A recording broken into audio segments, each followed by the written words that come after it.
La obra que me interesa a mí es una obra que está incómoda con su época, pero además en épocas donde no es tan clara, ¿no?, la deportación. También el escritor siempre tiene, casi por una obligación ética, estar incómodo, y esa incomodidad también es estar incómodo con identidades que te obligan a tener o la identidad que la época te pide que tengas, que te la demandan. Ariana Harwicz estudió guión en la ENERC, dramaturgia en la Escuela de Arte Dramático y licenciatura en Artes del Espectáculo en la Universidad París 8. También hizo un máster en literatura comparada en la Sorbona.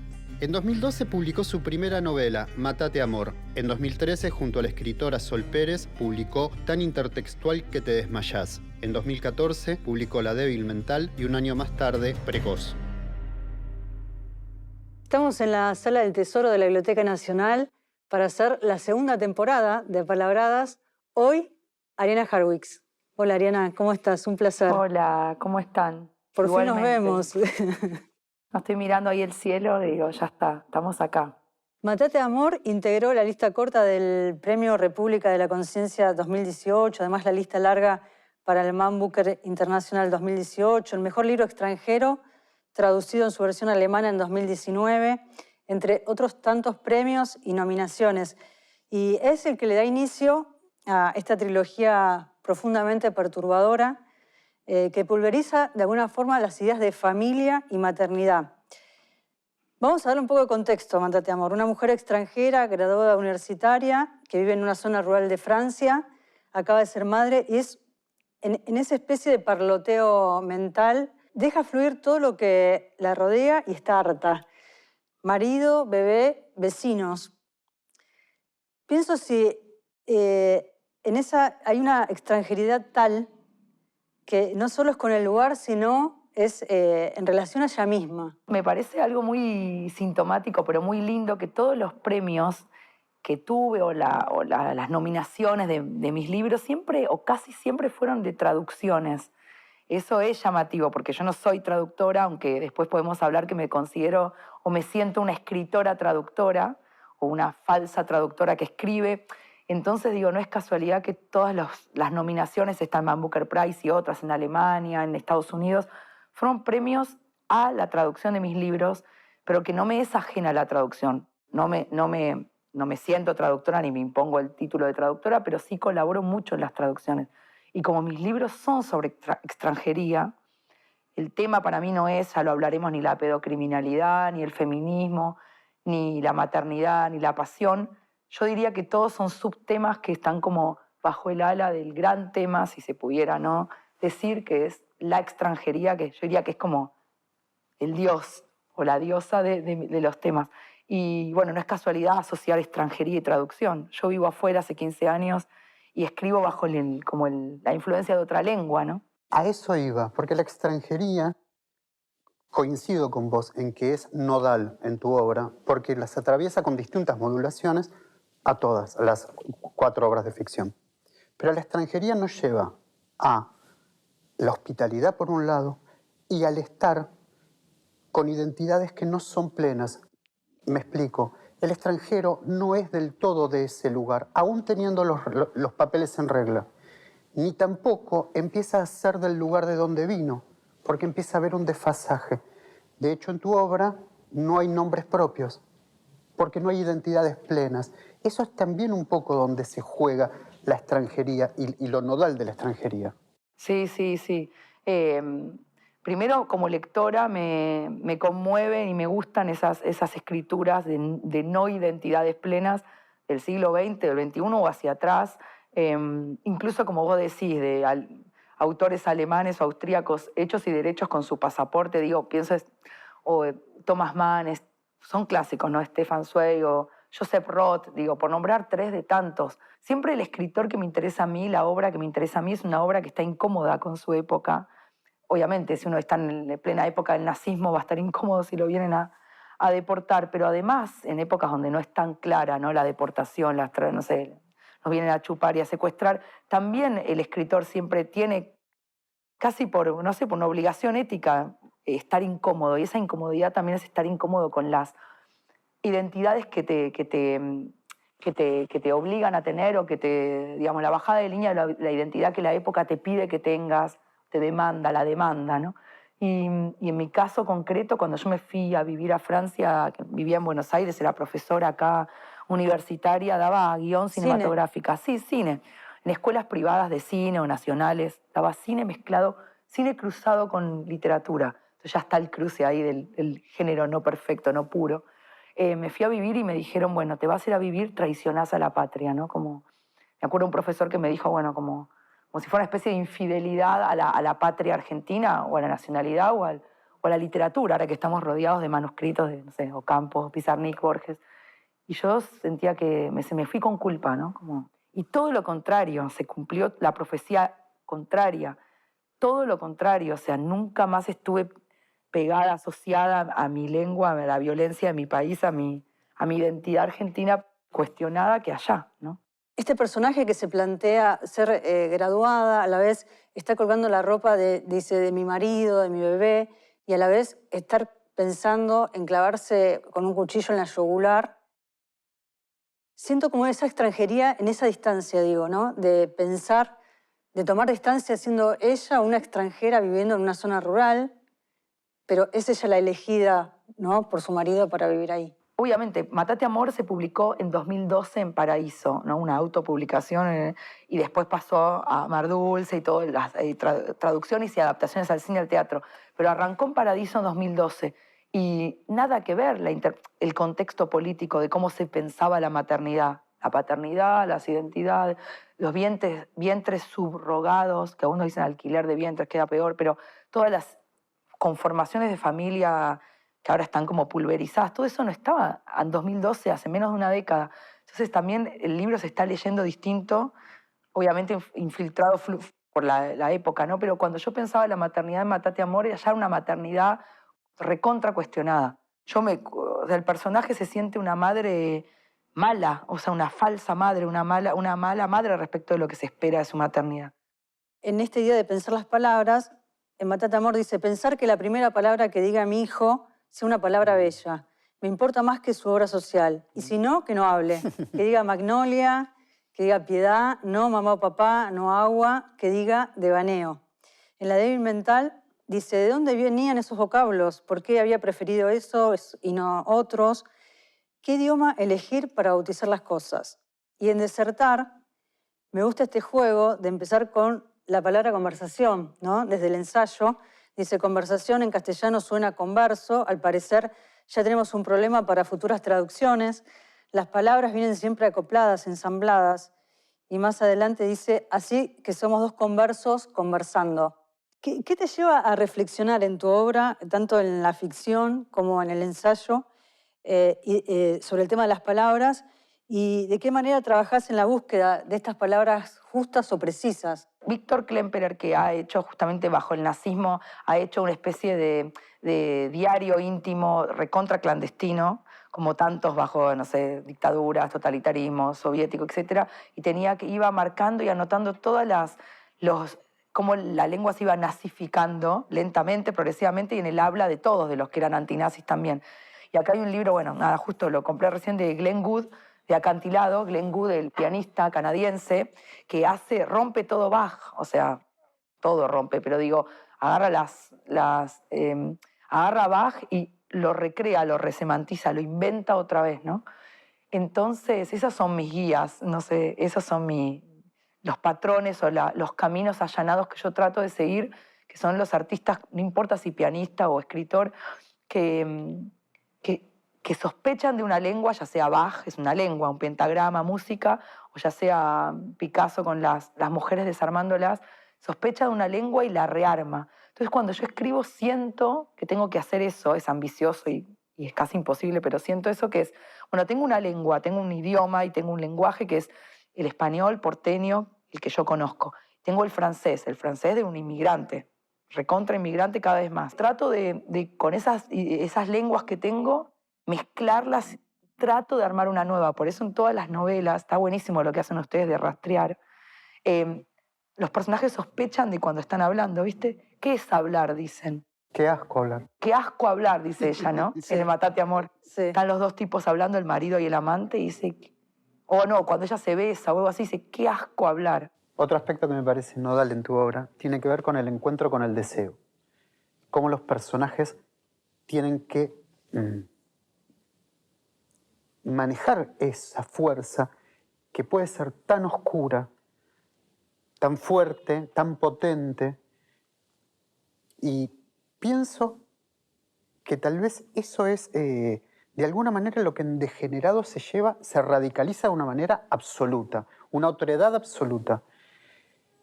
De hecho dice, sé que no me entienden, pero esto es en cierto modo lo que quería decirles. Si hablamos con seriedad, si quieren dejar el ruido, no hay manera de controlar el deseo.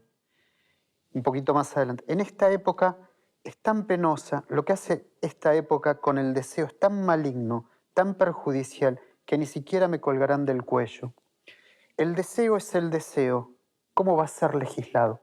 Claro, ¿ves por qué es tan peligroso y tan estúpido, ¿no? Pero tan necio confundir las categorías de la vida civil con las del arte? Porque yo todo lo que te voy a decir ahora del deseo, si vos lo malinterpretás y lo lees mal, yo no tengo que ir presa, yo. No, y porque estaría haciendo apología del apego criminal, de los asesinatos, porque de la violación, o sea, realmente puedo ser susceptible de ser llevada a tribunales. Ahora, cuando de repente nos damos cuenta que estamos en la Biblioteca Nacional rodeada de libros y hablando de arte, cambia todo. Pero esta época a propósito lo confunde, o el periodismo, o la ideología de la época. Hablando de arte, claro, es eso, ¿no? ¿Cómo el deseo va a ser legislado? ¿Cómo alguien va a poder legislar, indicar el camino al deseo, llevarlo de la mano, decirle a alguien, a un ser humano que nace y muere, qué tiene que desear y cómo tiene que desear? Es como, sí, soy un anarquista del deseo en las obras, en la escritura. Trato siempre de mirar a mis personajes a los ojos, nunca juzgarlos, es como la máxima, el decálogo de lo que no tiene, que hay un montón de escritores que lo han hecho, el decálogo de lo que no tiene que hacer para mí un artista es nunca juzgar a un personaje.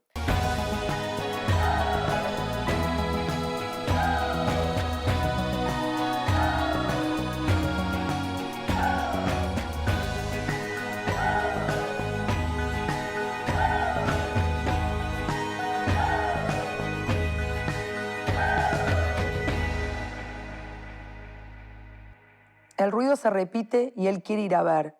No lo dejo y lo traigo de nuevo. Pero quiere ver qué suena tanto allá, qué chilla. Lo obligo a quedarse, me pega con el puño y me corre el hueso. Fue sin querer, dice. Me lo quedo mirando deformada, babeando, pero sonriendo, ya pasiva, esperando el final y me despido, pero en la sangre de mi cara está él. Despierto los pies bajo la arena y le pego otra vez. Qué ganas tengo de cagarte bien a trompadas, me sale, y es ahí que me pareció ver que mi hijo se lanzaba al río. Todo alrededor de él eran brazadas calientes. Nadaba totalmente excitado hasta nosotros mientras le brotaban largos chorros de agua. Él trata de ir a su encuentro, le hace señas, acá, acá, pero su nado torpe nos da tiempo todavía avanzando desde el otro lado. Agradezco no haberlo llevado nunca a nadar. Que no llegue, que no le gane la marea, que lo retrase el río. Yo estoy bruta, pero llego a notar que mi hijo clama porque regrese. Con agua en la boca, viene a rescatarme con sus brazos fornidos. Si es que es mi hijo, ahora mismo dudo, ¿cómo pude engendrarlo? Lo sigo mirando nadar frenético, por momentos braceando en el fondo a merced de la corriente. Nada y me grita, tiene problemas para emerger y se da aire flotando boca arriba. Ahí sigue, haciendo la plancha arrastrado, lo veo venir empujado por el río, pero solo cuenta que este averno de deseo dure. Me le voy encima otra vez y otra, la mandíbula corrida, lo beso. ¡Qué asco!, me parece que dice. Me tira del pelo, le tiro del pelo. Ninguna suelta agarrado de las puntas. Llegamos hasta arriba y tiramos, y tiramos, y tiramos tanto que caemos lanzados arena abajo. Las cosas salieron mal. Ya fue todo, dice. La suerte está echada. Hay que aceptar. Y lo vuelvo a besar con dureza, pero se despega y va hacia atrás. Puedo sentir que inhala. Oigo un estrépito y después un eco. El último halo de sol da como un giro, da como un salto y rebota entre los arbustos. El cielo relumbra en el agua y todo vuelve a ser asombroso. Esto es amar, me digo. y él viene y me arranca la cabeza. Y pienso que fuiste hasta la boca del lobo con el tema de la infancia en tu obra, ¿no? Como una manera de no dejarte intimidar por nada ni por nadie, ni siquiera por tus miedos, para desnudar las infancias, ¿no? En todas sus formas. Creo que hay en esa literatura que pulverizás las infancias. No sé por qué esa obsesión por las infancias, pero es verdad que aparece en los 4 libros, en Degenerado muchísimo, porque es un hombre grande, un viejo, que él mismo se llama decrépito, ¿no? Como un hombre, él dice, sé que tengo el sexo flácido, no sé, todas las injurias y las monstruosidades de la vejez, y a la vez cuando mira a sus padres que existen y viven, que son más ancianos que él obviamente, se siente un niño, ¿no? Como vuelve a operar en él el niño, se pone en la posición de niño tomando la leche con los padres. No sé por qué la obsesión por la infancia. Podría decir 1000 cosas, pero todas serían hipótesis. Porque también en Matate Amor dice, ¿qué tengo que hacer para hacer que sea niño? Para darle una infancia. Y dice como irónicamente, como un tono burlesco, llevarlo a la calecita, hacerlo girar al revés, darle, no sé, chupetines, chocolatines, todos los clichés. Sí, la tengo ahí. Es una escena fantástica. Hay que parecer entusiasmada y hay que hacer que parezca que se vive. Eso. Hay que llevar al niño de acá para allá, comprarle globos, hacerle girar en falso en la calecita, sacarle fotos, porque eso hay que hacer para que tenga infancia. Es justamente eso, o sea, una infancia armada, ¿no? Sí, pero para como una puesta en escena, una puesta en ¿no? escena Pero de la es que la infancia. puesta- Con ustedes la infancia. Pero con el matrimonio pasa lo mismo en Matate Amor, ponele. Es una puesta en Sí, escena. totalmente. De hecho, es decir, nos sentamos a la mesa, nos miramos y conversamos, todo entre comillas, porque eso no es mirarse ni conversar. Y después, esto que vos decías de montarse a hablar en precoz, decís, una tolvanera de palabras y me largo a la carrera, pero sin la menor idea de lo que estoy diciendo, me parece excelente. Cuando discute, sí, totalmente. Otra vez, los artistas que me gustan a mí, poner en duda todo, pero es como abrir el telón y eso, la infancia es una comedia, porque hemos todos tenido infancia buenas, malas, aceleradas, adultadas, solitarias, pero violentadas, pero infancias. Y bueno, y los que tienen hijos, los que tenemos hijos, armamos infancias. A mí siempre me pareció, no en el mal sentido, porque el artificio no es malo, porque no es que es versus la, que era que yo tengo que armarle una infancia a los niños, ¿no? A mis hijos. Yo lo hago, pero todo el tiempo como mirando a cámara, como que esto es la infancia, pongo en duda, ¿qué es la infancia? Como, ¿qué hay que hacer para que tengan infancia, para que sean niños? Hay algo de que es un armado, es un decorado, y lo mismo se muestran pienso yo también en la vida, se muestran las relaciones de pareja, conyugales. Bueno, hablemos, acostémonos en la misma cama, pero hay algo siempre falso, ¿no? Mi obsesión yo creo que también es la falsedad, pero no se contradice con la extranjería. Me obsesiona lo falso, como que a veces digo, todo esto es La falso. plenitud, me parece. No hay identidades plenas, ni ser marido, ni ser mujer, ni ser madre. No hay plenitud. Sí, pero y me obsesiona, que es una gran pregunta, que la filosofía habla todo el tiempo de eso, que obviamente es la gran pregunta, ¿qué es verdad? Ay, Yeats decía, no, eso decía otra cosa. Por Dios que algo dure, decía, no. Pero me gustan los poetas que se preguntan todo el tiempo, ¿qué es? Y para mí, cuando yo veo una pintura de Cézanne, o de otros, ¿no? Que pintan las manzanas, las frutas, y lo pintan de cerca. Para mí ahí se está preguntando Cézanne, ¿qué es una manzana? O sea, ¿qué sería, en criollo, qué mierda es una manzana? ¿Qué es un cítrico? No sé, un limón, ¿no? Por eso es fascinante su pintura. ¿A quién le importa un limón de verdad? Si ahorita vas a tu heladera y lo agarras. Pero la pregunta no importa es lo denotado, sino lo connotado. ¿Qué es? Y yo trato de hacer eso con el matrimonio, que no es muy difícil porque para mí es una comedia, es como eso, es cierto. Y en el sexo está lo mismo, porque hay escenas del sexo que todo el tiempo se dicen, ¿esto es coger? ¿Esto es el sexo? Hay en las coreografías corporales esa misma pregunta. Y si vamos a Degenerado, pienso en esta literatura disruptiva y pienso también que en tiempos donde tanto se habla de la literatura escrita por mujeres, también pensando en el mercado, ¿no? ¿Qué es lo que quiere el mercado? Aparece la voz de un hombre. Buscas la voz de un hombre. Apareces, a diferencia de toda tu obra anterior, entonces pienso en qué momento aparece esta voz masculina en tu obra. La lengua, el léxico degenerado, Hay un cambio de registro en la manera de escribir y también hay un gesto político de tu parte como escritora en elegir a un narrador. ¿Qué pasó con Degenerado en Francia? ¿Qué pasa con el tema de escribir no desde el mercado? Porque en eso también tenés una postura disruptiva, ¿no? Escribir, que fue algo que también te escuché decir muchas veces. ¿Por qué los escritores tienen que escribir lo que pide el mercado? Por algo no quisieron, todas las traducciones que tenía ya contratadas, ya con contrato y con firma, se dieron de baja, las bajaron las traducciones que tenía ya Degenerado, no las anteriores.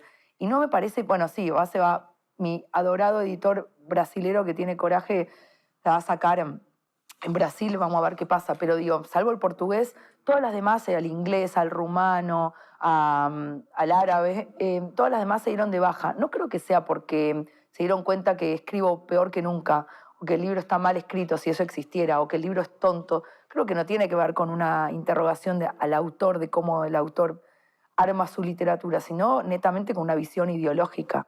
Totalmente. Bueno, yo sabía que después de la trilogía, para salir con Anagramas, el primer libro en Anagrama, es obvio, no hace falta que te lo diga un agente literario, que si yo hubiera escrito otro tipo de libro, quizás menos molesto, incómodo en términos ideológicos, incómodo para la época, me hubiera quizás ido mejor. ¿Qué es? Que te vaya mejor, no sé. Pero ahí en la fajita verde, azul que ven, iría séptima edición quizás, o tercera, no importa.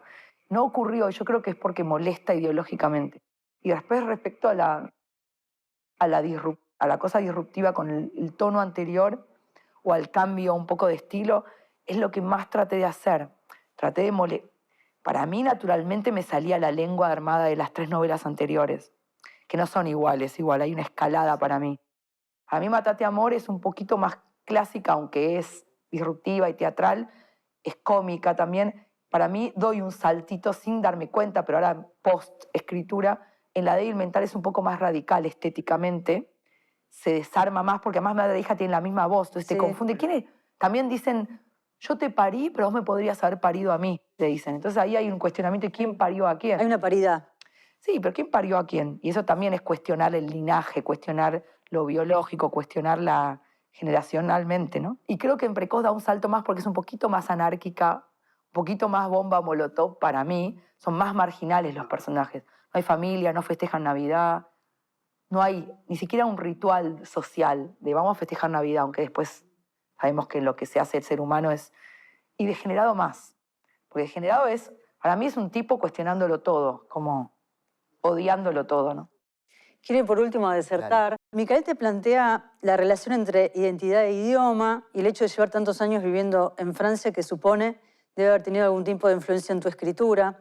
La respiración francesa, eso que estabas mencionando recién, o tirando hacia el francés que se escucha, por ejemplo, en Saer por la puntuación.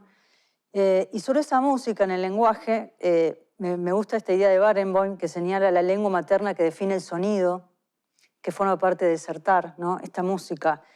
Y decís, algo en lo escrito no sonaba como mi castellano de Argentina, no sonaba tampoco como mi voz al hablar francés. Así que desde la primera página ya la puntuación al fraseo estaba cruzada por eso que me salía entre el francés y el castellano. Leyendo a Molloy, entendí el lazo entre la afectación de mi lengua y lo que escribo. Qué interesante que a través de la obra de otro hayas podido encontrar también y entender un poco esto, esta idea que decís, a veces uno está como un poco boleado, que no sabes dónde, y te hace encontrar el sentido o el porqué de una lengua, de una identidad. En un momento le hablas a Micael en francés y él te dice que tenés otra voz. Qué interesante pensar en todos estos registros y también pensar cómo llegaste a encontrar la voz para saber en qué idioma expresar los sentimientos, pelearte. Claro, claro. Escribir. O sea, el que cree, o igual es un ingenio, el que cree que porque vivís en una ciudad, que es la ciudad donde naciste, la que fuese, o el pueblo, o el barrio, y entonces te dicen, ¿en qué idioma escribís? ¿Y qué voy a escribir? O sea, estoy escribiendo en chino, no sé, estoy escribiendo en español, el español de Argentina, de mi generación. Eso es como decir una brújula para afuera, pero para adentro, para mí el que escribe de verdad, yo hago distinción entre el que escribe para vender y el que escribe de verdad. El que escribe de verdad nunca tiene la brújula segura. Sí, yo en los papeles, en los pelpa, yo escribo en español, pero no sé bien en qué escribo. Escribo en una especie de lengua recreada. Y siempre jugamos con Micael. Siempre yo le digo que él es un falso argentino, que se vende como argentino que no es. Él me dice que yo me hago la francesa y que soy más francesa que él. Siempre, yo de chiquita escuchaba a mis abuelos hablar en yiddish, que era el idioma que hablaban para que yo no entendiera. Después pasaron al hebreo. Yo siempre quise aprender hebreo, que de hecho lo aprendí, para escuchar lo que dicen los padres y los abuelos, que siempre hablan mal de uno, obvio. Siempre me pareció que de chiquita, ahí está la infancia otra vez, y el oído de la infancia es música. ¿Qué queda de la infancia? Cosas que uno escucha. Los recuerdos son cosas que uno escuchó. Y siempre yo quería aprender la lengua vedada, la lengua clandestina, ¿no? Me obsesiona eso, lo clandestino, ya sean las dictaduras, los totalitarismos, el régimen soviético. Siempre tratar de salir de la lengua oficial, haría la lengua clandestina, el papelito abajo de la mesa, ¿no? Me parece que yo escribo así, desde el papelito abajo de la mesa, ¿no? Seguramente seguiremos conversando Sí. con Ariana. Gracias, un Gracias. placer enorme por esta charla acá en la Sala del Tesoro. Gracias a ustedes dos. Pasó Ariana Harwicz por Apalabradas.